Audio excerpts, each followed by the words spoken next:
Oke ya, Assalamualaikum warahmatullahi wabarakatuh.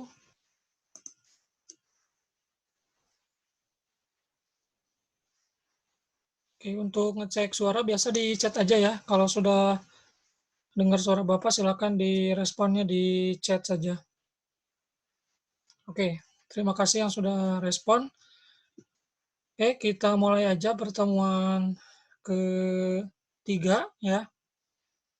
Oke, terima kasih yang sudah respon. Oke.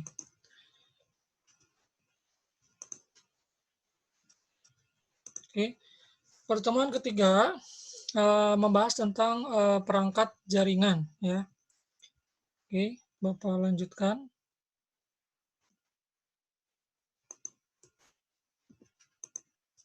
Nah, seperti biasa untuk materi Bapak update sama tambah dan koreksi sedikit dari slide yang sudah didapat dari BSI ya, jadi disesuaikan lagi.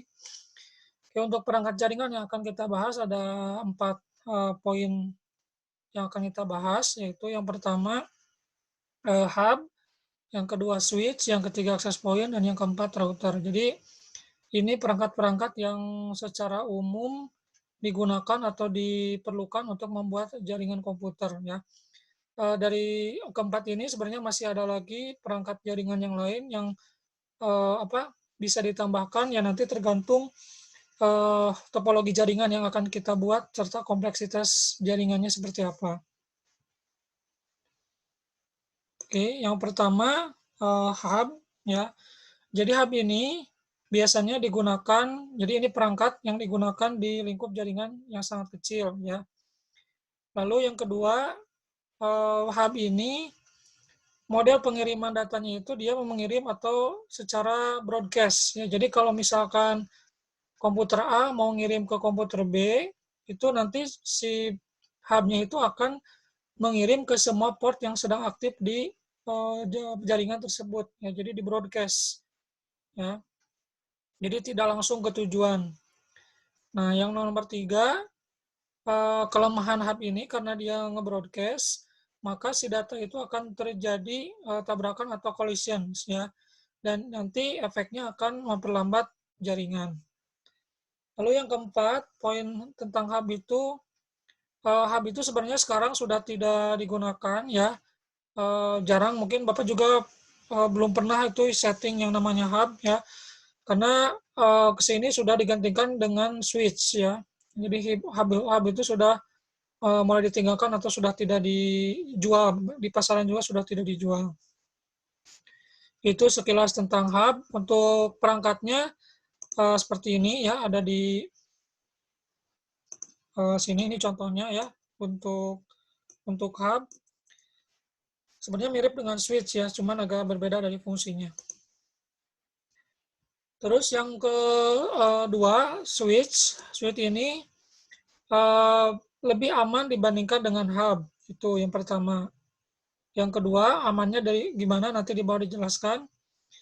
Perangkat keras ini memungkinkan terjadinya distribusi paket data antar komputer dalam jaringan dan mampu untuk mengenali topologi jaringan. Nah, ini kelebihannya switch, dia bisa mengenali topologi yang sekarang sedang digunakan itu menggunakan topologi apa. Ya. Lalu untuk switch ini hanya mengirim data ke komputer yang berkepentingan menerima data tersebut. Jadi misalkan tadi komputer A dengan IP 172.16.1081 misalkan akan mengirim ke 172.16.108.11. Nah, itu langsung dia akan menyalurkan data tersebut sesuai dengan tujuannya. Jadi tidak akan kemana-mana dulu. Itu menggunakan switch. Jadi lebih efisien. Sehingga nanti di nomor 4 itu penggunaan bandwidth akan jauh lebih sedikit daripada menggunakan hub. Ya, jadi tidak boros penggunaan bandwidth. Yang dimaksud keamanan yang tadi itu, bahwa switch ini lebih aman dari aksi pencurian data dengan cara sniffing atau penyedapan. Jadi tidak mudah untuk menyadap data yang ada yang lalu lalang di switch itu. Ya.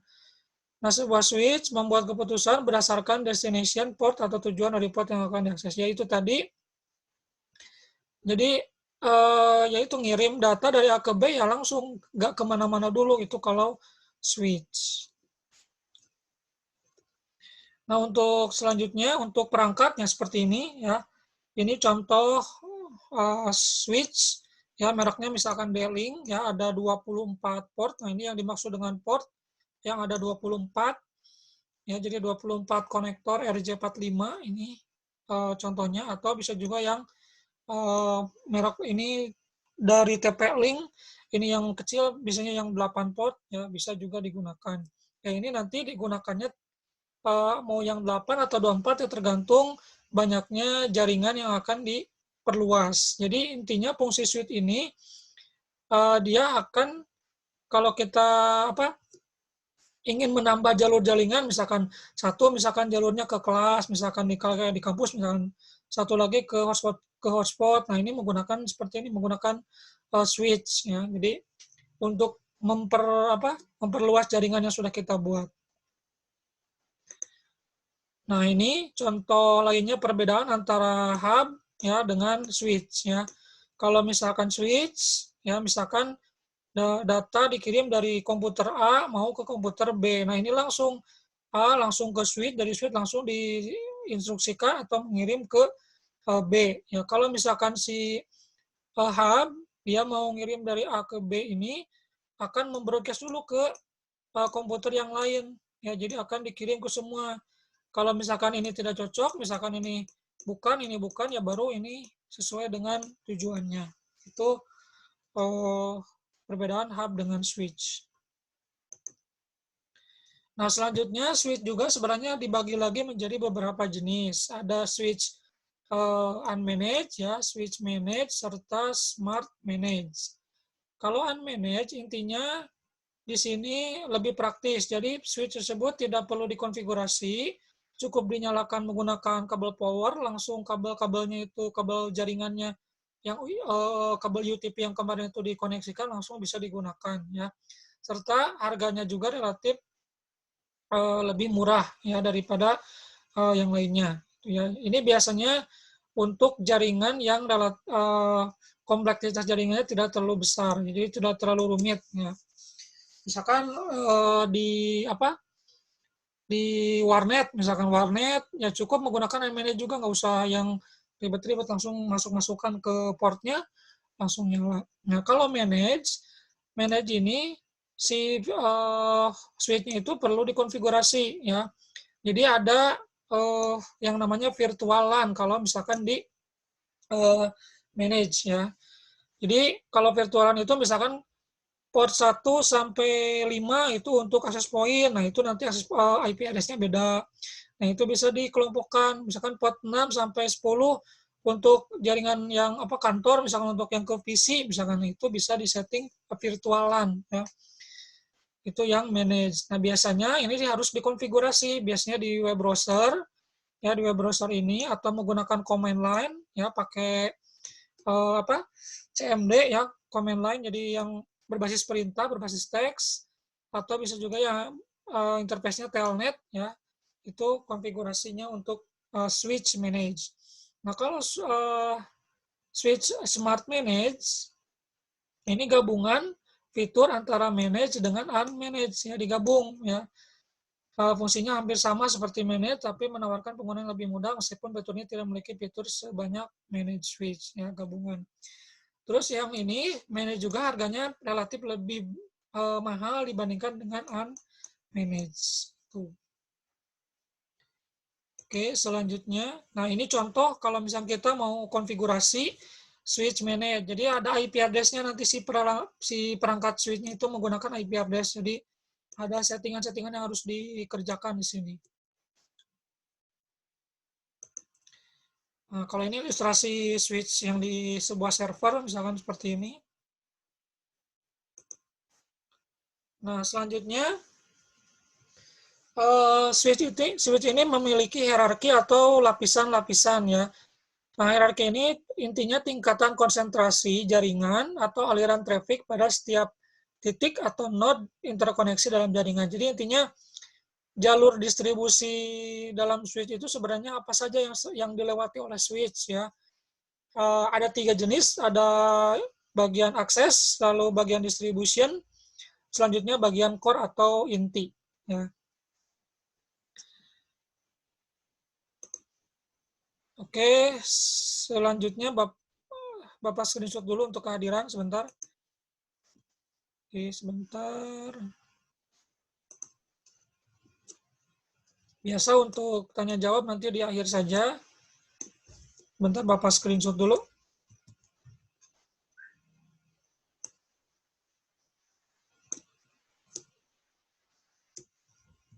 Oke, sebentar.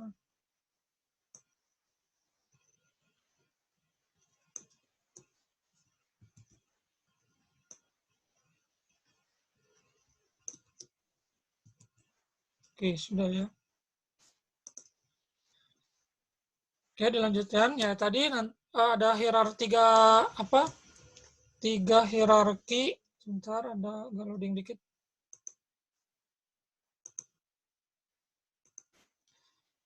Lapisan hierarki switch ya. Oke, yang pertama akses layer. Jadi intinya akses layer ini tujuannya untuk memudahkan koneksi end device ke dalam fitur jaringan. End device itu yang kemarin apa? Misalkan kan udah dijelaskan di pertemuan 1 ya.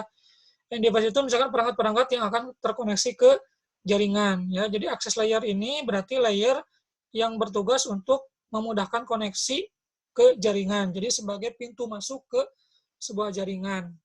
Nah, di sini ada beberapa fitur ya di access layer itu. Yang pertama ada port security. Ya biasanya di sini di access layer itu ada yang namanya port security atau keamanan port. Ya ada VLAN, virtualan yang tadi Bapak jelaskan.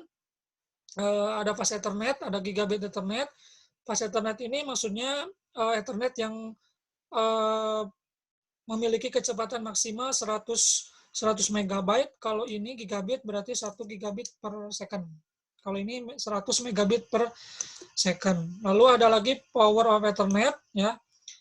Ya, nanti Bapak jelaskan ini power of Ethernet di gambar langsung. Ada link aggregation, nanti juga dijelaskan. Terus ada quality of service. Nah, ini quality of service ini berkaitan dengan nilai ping, terus besarnya bandwidth, atau intinya kualitas dari sebuah jaringan itu ada di access layer switch. Ya.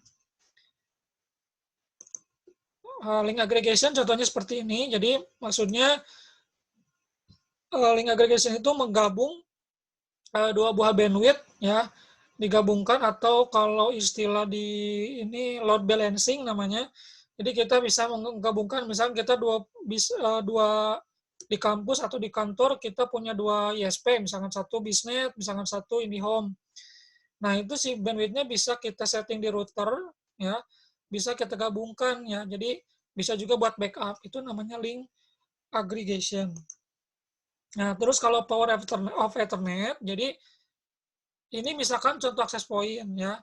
Akses point ini kan perlu power atau daya. Nah, si dayanya itu bisa menggunakan kabel UTP atau kabel jaringan yang kemarin ya. Kabel jaringan ini nanti dikoneksikan ke yang namanya PoE adapter. Nah, ini dimasukkan ke sini, nanti yang port satu lagi masukkan ke LAN. Dan di sini ya bisa berupa switch, bisa berupa router, seperti itu. Nanti ini listrik langsung dimasukkan ke listriknya PLN. Itu yang namanya power of Ethernet. Makanya mungkin sekarang kalau kalian lihat hotspot atau access point, itu kan si powernya itu tidak ada di atas, jadi cukup kabelnya aja yang ada di atas, yang sini kabel jaringannya. Si powernya itu langsung ngambil dari bawah. Itu namanya power of Ethernet. Nah, kalau distribution layer, ini fungsinya yang menerima data dari akses layer switch dan akan meneruskannya ke core layer switch. Ya, jadi sebagai distribusinya. Jadi intinya mengontrol arus lalu lintas jaringan. Fiturnya sih sebenarnya hampir sama ya.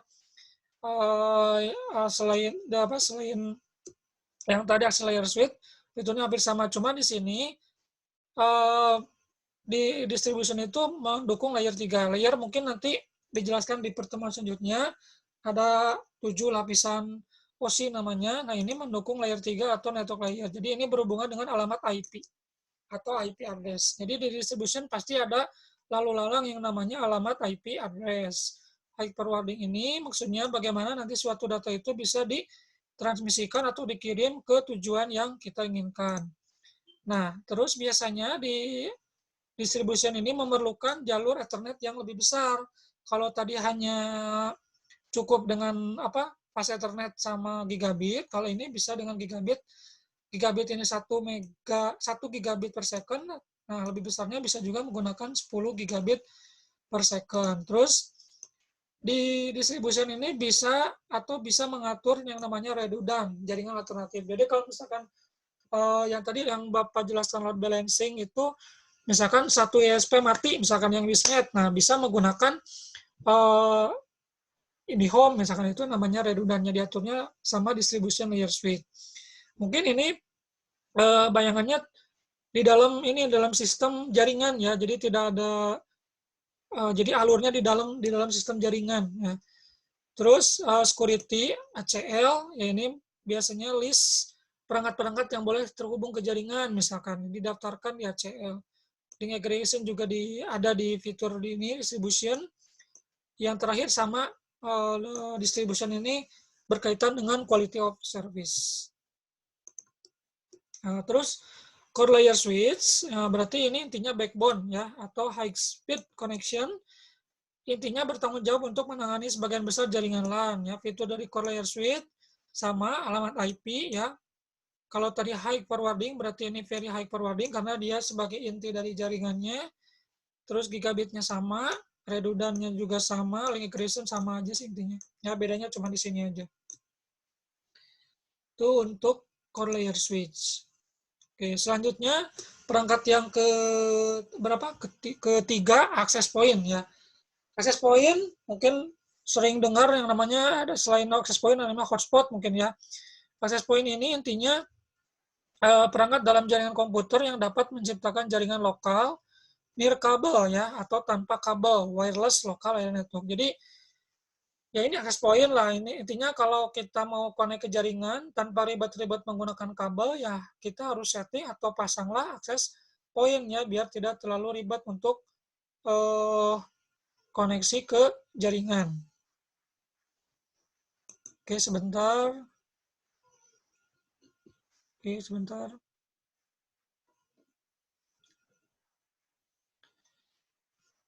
Oke, yang kedua, access point akan dihubungkan dengan router atau hub atau switch melalui kabel Ethernet dan memancarkan sinyal Wi-Fi di area tertentu ya. Jadi access point dapat jaringannya dari mana? Ya sumbernya bisa langsung ke router atau ke hub atau bisa juga dari switch ya. Tentunya ada konfigurasi yang dilakukan nanti di access point menyamakan biasanya IP address yang ada di router. Yang ketiga, ya ini kalau kita mau terhubung dengan jaringan lokal yang telah dikonfigurasi tersebut, ya perangkat harus bisa melalui access point. Access point macam-macam, ada yang bisa dipasang di indoor, ya di dalam ruangan, ada juga yang di outdoor, ini ya maksudnya salah typo ya. Ada juga yang di outdoor, ada juga si access point itu ada router ya. Yang sekarang mungkin kalau indoor bayangannya misalkan kayak di kampus lah, contohnya yang di kampus ada di kelas-kelas itu termasuk access point indoor.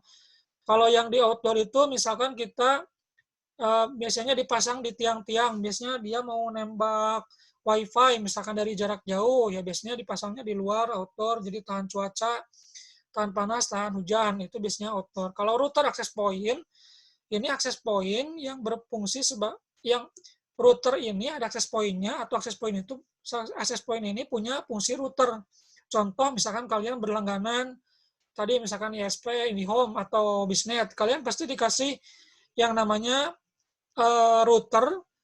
Routernya itu ada modemnya, terus plus access point-nya. Jadi kalau kita mau koneksi ke WiFi ya langsung ke router tersebut ya, tidak perlu masang lagi alat gitu ya.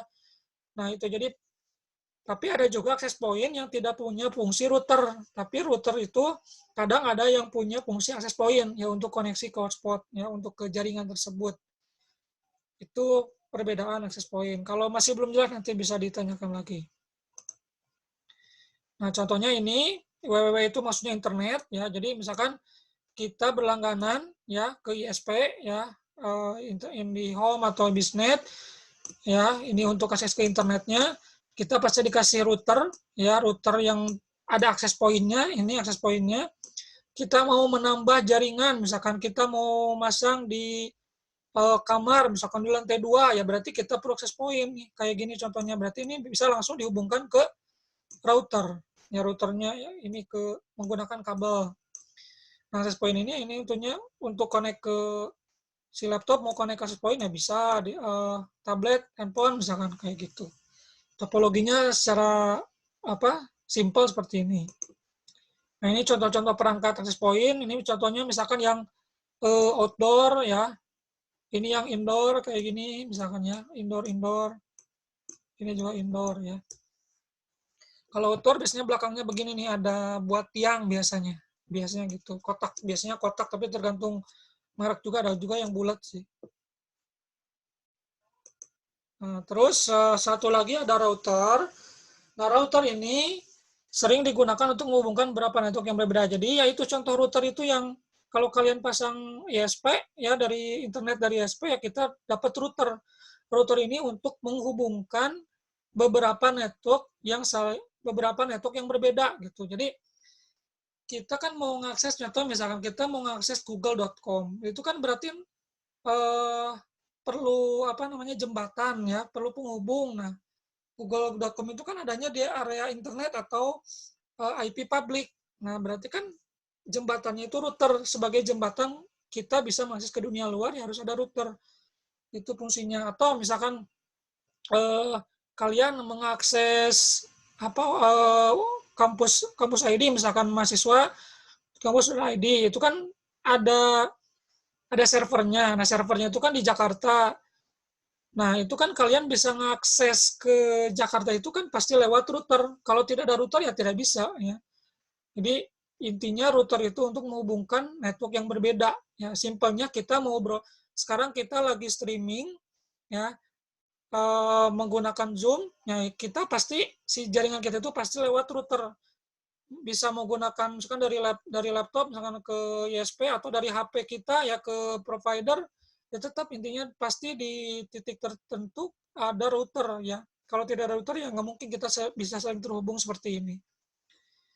Jaringannya bisa jaringan LAN, bisa WAN ya. Kalau LAN itu contoh misalkan kalian connect ke hotspot di kelas ya pasti ada router. Kalau nggak ada router ya nggak bisa terhubung.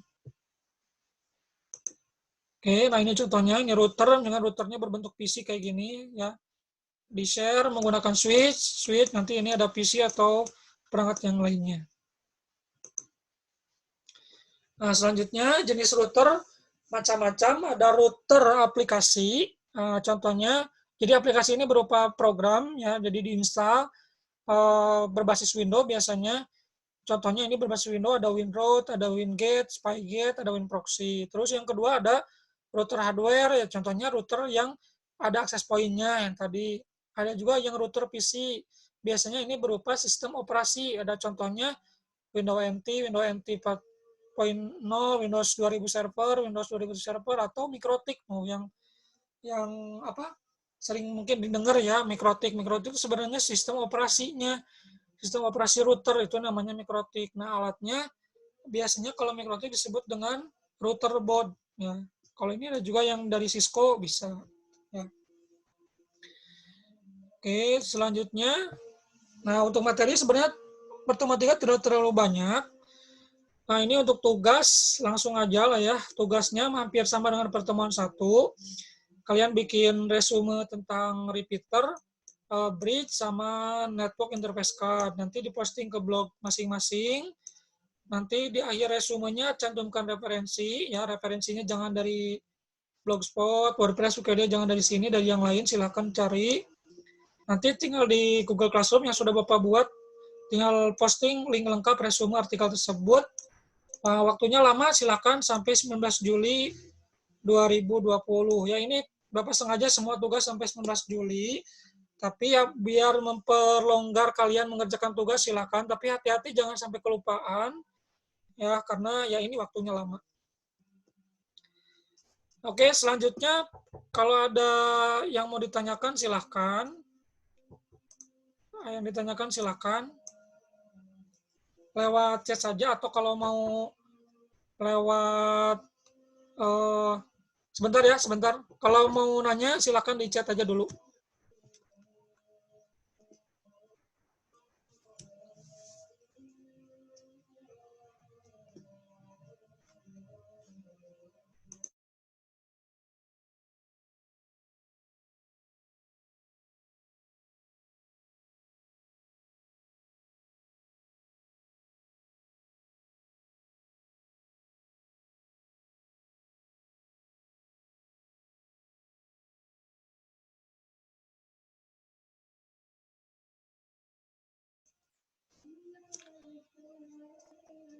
Oke, Bapak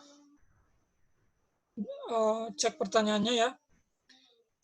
Pertama dari Kaila, Pak izin bertanya maksudnya bandwidth sama ISP itu apa? Oke, bandwidth itu besaran jumlah data yang bisa kita pakai untuk mengakses ke jalur internet lah, intinya seperti itu. Contoh misalkan besarnya kecepatan ya. Jadi bandwidth itu besarnya kecepatan yang akses internet yang boleh kita eh, akses ke ya apa? Bentar-bentar. Oh, sama ISP, oke. ISP itu Internet Service Provider. Kalau bahasa Indonesianya penyedia layanan internet. Jadi perusahaan-perusahaan yang bisa menyediakan layanan internet untuk kita. Bisa macam-macam. Biasanya internet ini contohnya perusahaannya misalkan Telkom ya dengan IndiHome, terus Bisnet, terus ada lagi kalau dari PLN itu ada Stromnet ya itu nama-nama ISP ya. Kalau nama-nama provider, contoh misalkan kayak Telkomsel, Indosat itu nama provider. Ya, terus yang dimaksud bandwidth, nah bandwidth itu besaran maksimal yang akan kita terima kalau kita berlangganan internet ya. Misalkan kalau di IndiHome itu kan ada paket-paket yang 10 megabit, 20 megabit itu maksimalnya ya. Maksimal yang kecepatan yang bisa kita terima untuk mengakses jaringan internet. Itu namanya bandwidth ya. Cara ngetes bandwidth gimana? Misalkan bentar ya. Cara ngetes bandwidth, bentar Bapak stop share dulu.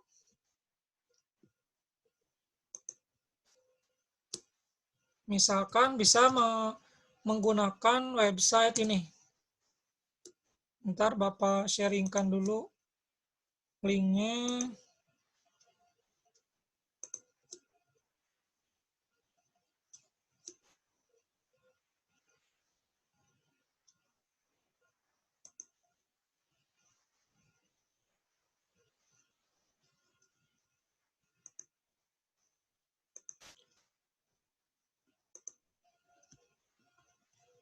Oke, bentar.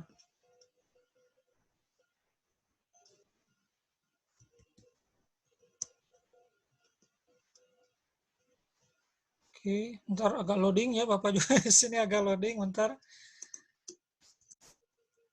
Lumayan ya streamingnya. Pokoknya nanti bisa dicek misalkan untuk mengecek bandwidth di sinilah ya. Ini agak berat nih.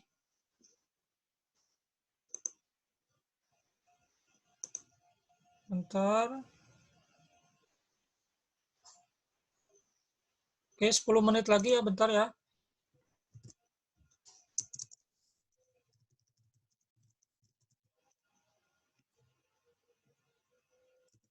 Bapak chat saja lah ya.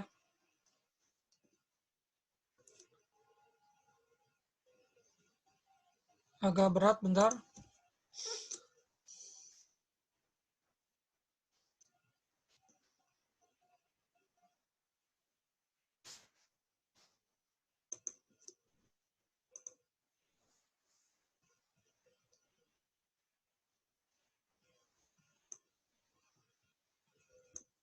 Sebentar.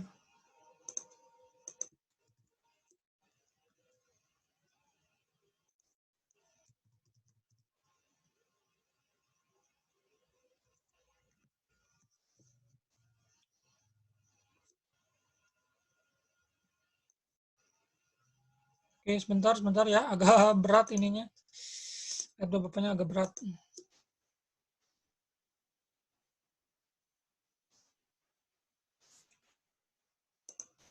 Oke, ya. Jadi tadi Kaila, bandwidth itu ya besaran maksimal yang kita peroleh kalau kita berlangganan internet.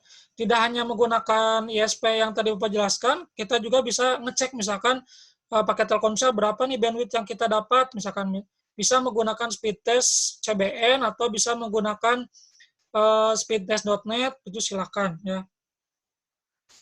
Begitu Kaila. Terus untuk pertanyaan selanjutnya Awaludin, Pak kalau AP yang lebih bagus apa jenis apa? Kalau AP yang lebih bagus Itu relatif ya, kalau bagus enggaknya itu relatif. Biasanya ada harga itu biasanya ya harganya mahal itu pasti ada fitur-fitur yang bagus ya di akses point tersebut. Ya misalkan kalau merek, contoh misalkan dari merek-merek Mikrotik, dari merek apa Ubiquiti, Unify, dari Cisco itu pasti biasanya lumayan ya akses pointnya agak nguras kantong gitu ya.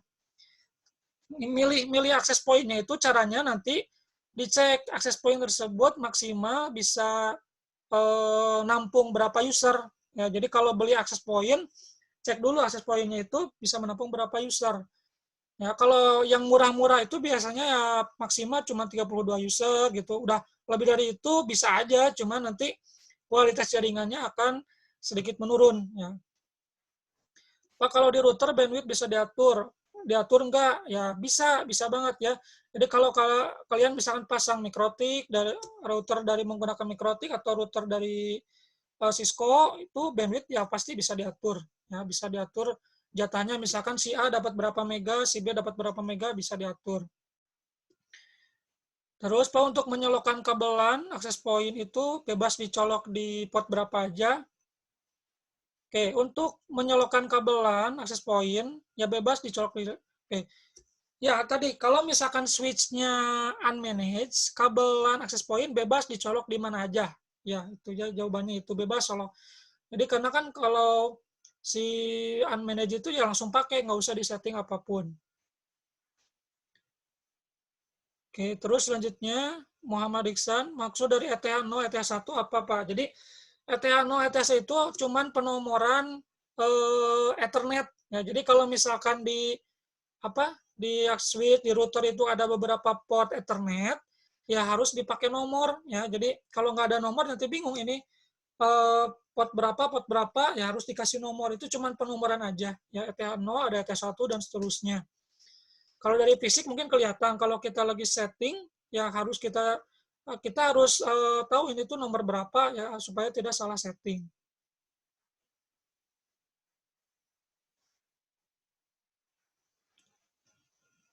Cara mengatur bandwidth selain mikrotik ya banyak, yaitu misalkan awal misalkan menggunakan perangkat Cisco bisa gitu ya silahkan. Jadi itu misalkan contohnya mikrotik. Di Cisco juga ada router yang bisa mengatur bandwidth bisa. Tuh silakan kalau ada lagi silakan, masih ada sisa 5 menit kurang. Kalau ada yang mau nanya lewat obrolan silakan, nanti Bapak aktifkan ininya apa aktifkan mic-nya.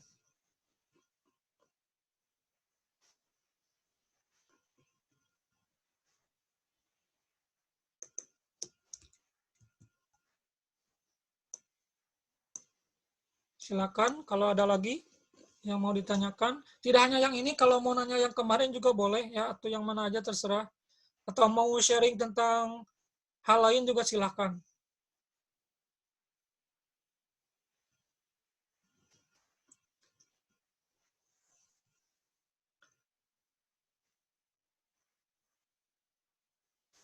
Oke, pertanyaan dari awal lagi. Untuk router ada IP-nya ya Pak atau gimana ya? Router pasti dapat IP, harus ada IP address di router tersebut ya. Kalau nggak ada IP address ya nggak bisa disetting lah. Ya, jadi harus ada IP address.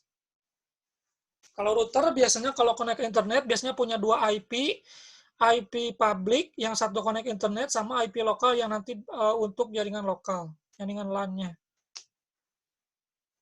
Oke, silakan ada lagi mumpung masih ada waktu 3 menit 50 detik. Kalau perlu atau masih ada yang mau ditanyakan, kalau mau diperpanjang silahkan ya. Boleh ya.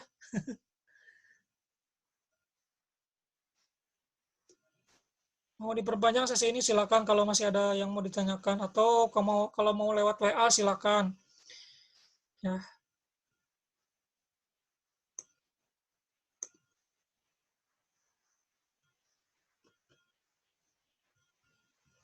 Oke, untuk awal untuk router itu ada IP-nya. Oh, iya Pak, dimengerti. Oke, sudah.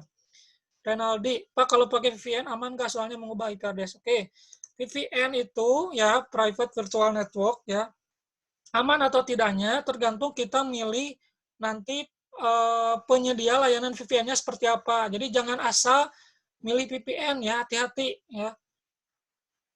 Misalkan kita ya sekarang misalkan kan banyak blokiran misalkan kayak gitu. Hati-hati pokoknya kalau penggunaan VPN nanti apalagi yang gratis, hati-hati jangan asal pilih VPN itu aja. Ya, karena nanti ya data kita tetap bisa di-tracking ya, sumber atau source data kita tetap ada ya. Kalau bisa yang bayar mending pakai VPN yang bayar. Ya. Yang bayar memang agak ada per bulannya berapa gitu ya, tergantung nanti kebutuhannya juga sih. Kalau kita benar-benar kerja misalkan tetap harus menggunakan VPN, ya kalau misalkan tanpa VPN kita tidak bisa kerja ya gimana lagi ya. Cuman hati-hati kalau menggunakan VPN, apalagi yang gratis, jangan asal menggunakannya. Oke, pertanyaan lagi. Ihsan, tugas yang minggu kemarin kan itu pas IP network lainnya kan ada banyak. Ditulis semua atau sebagian?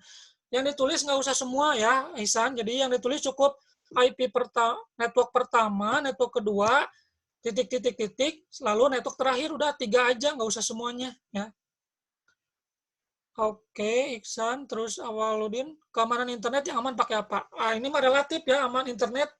Yang aman pakai apa ya?